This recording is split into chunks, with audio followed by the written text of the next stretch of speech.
nhớ rồi nó sẽ giờ chọn đồ cứ tìm mong đấy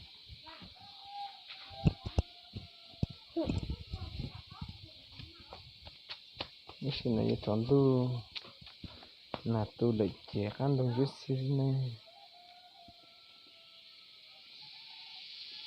xem cái giá cả đẹp bố đã khó khăn tí xe đôi xe nó sẽ đỡ bóc cứ đi ta chỉ bỏ một tay lia vào cái thế này cần sẽ tay lia vào thì mình đưa cái xe lại để nạp lên giờ tay bóc cứ xí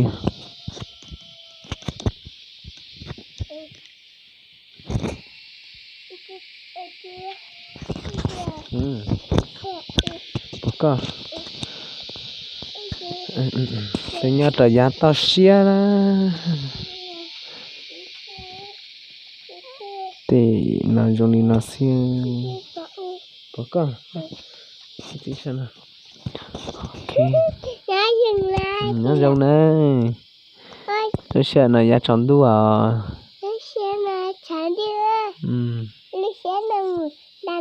đu là cô đu lấy thiệt thôi lấy yon lon là su giá là nó giờ nhớ tới giá khác đề đợi tới chờ nhân lan nè giá cậu tê mong là tới đêm chua nữa nè đêm chua lọt tới lúc thứ hai nó còn ra này hắn đã nói giờ một con đại gia sẽ lọt tới chạy thêm một thanh nữa nè đại điện biển một trận đại điện biển Sơn La một lấy gian đại nữa chị tên đó nhá gì tao nói gì kia nó tự nhiên trong chỉ bỏ tao lại bỏ tận đây thôi nhặt chỉ đây được chưa họ đợi bé nào thì nhân đợi chị té xua chỉ một chút đấy hành này một lấy cộng đầu từ cái số là chỉ cộng đầu từ cái đó mấy sự tiền giờ chị té xua này cô ơi giờ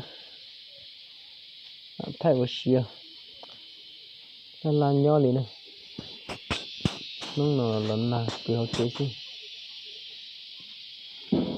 thay chú lấy cả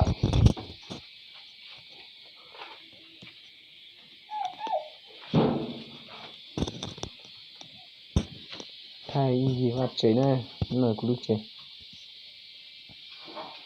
cái này chua giá bị nó giò nhớ tờ giá đợi cái giò họ một tờ giá bị la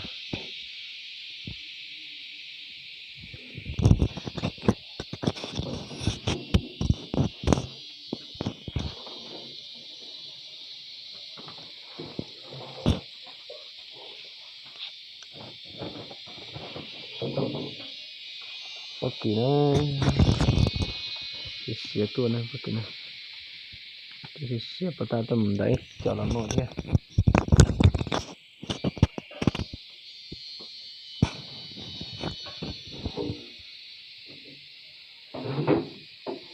sắp bỏ là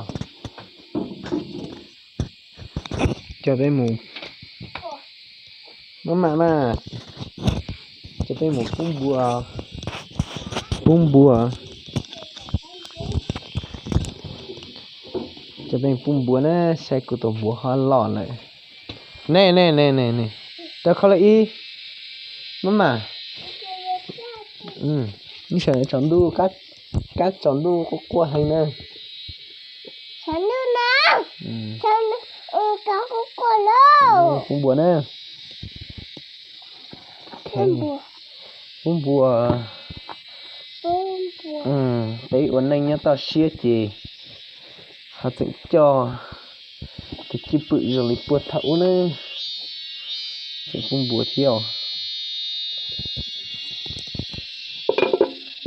họ sẽ đi trong thấp cũng chẳng lọc bún bùa theo á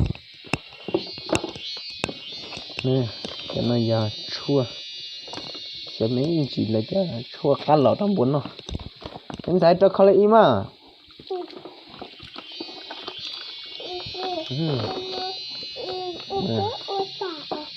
Trong này giờ của tụi mình thải nữa. Ít từng cũng thải xứ này. Không ít từng thải xứ. À. Ông mua xí lo.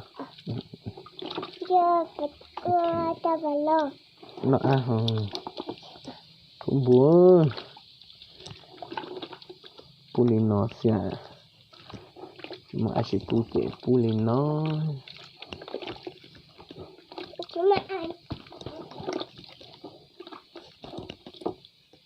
Theo giờ bên sọc tép cũng buồn.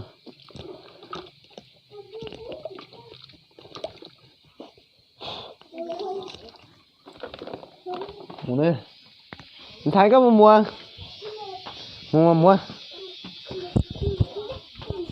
Cầm vấn đề là mua. Đây, cứ tuần sải mà cũng buồn này. Mua. Nhìn ra kia đấy. Taga ngapa chế to, ngapa chế.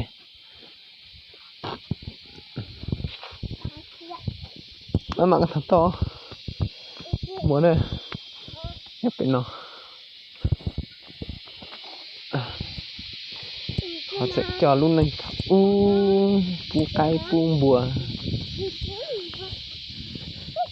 Mình ra kia lên mà.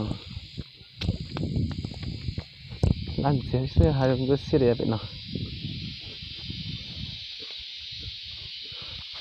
Sao này? Ý. Vậy là có gì pu bùa. Ý. Này, cái nữa. Chỉ lo thế mua lè cái chảy gì mua vậy chỉ chảo kilo gà xí ai da anh đây có nó thì muốn mua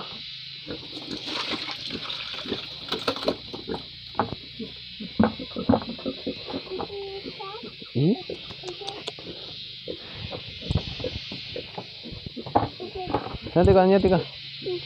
nhá tí con nè mỗi tí mình chơi tại sao nào nhá tí sai cả bốn nó khó ho cái hay mà nhá tí sai cả bốn nó không nhìn nhá tí cả phía màu sẽ là chê mấy cái sau con một cái mò ý là nó khẩu ơi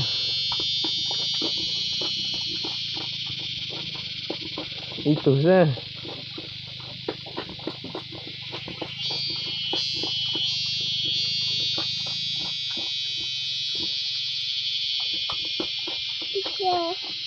nó thổi quá nó chia tài quá này nó chia giờ nhá là chia giờ nó thổi ít gì hả mà ít một chia đây đây một chia này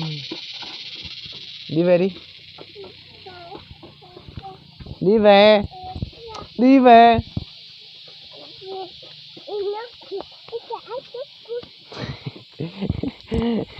nè xong buồn rồi này còn là trên này bye